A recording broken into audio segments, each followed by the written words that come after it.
Welcome to the Rim Break Rodeo. We hope this video helps. You start by powering the Nest router and connecting it to your modem with the Ethernet cable. This creates your primary link to the internet. Once done, plug in the adapter and watch the LED. Steady light means it's booting. Make sure your phone has Bluetooth and the Google Home app open because you'll use auto discovery to pair quickly.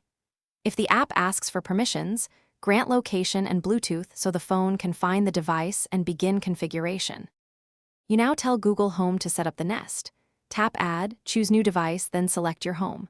Once the app finds the router, scan the QR on the device or enter the setup code shown. This pairs them securely. Next, name your Wi-Fi network and choose a strong password. This is how devices will connect.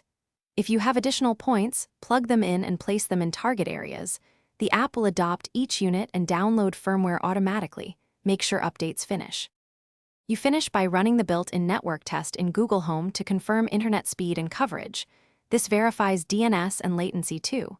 Make sure devices can join the new SSID and that you've reconnected smart gadgets. If speeds are poor, try moving satellites closer, or reboot the modem and Nest in sequence. Modem first, wait 2 minutes, then Nest.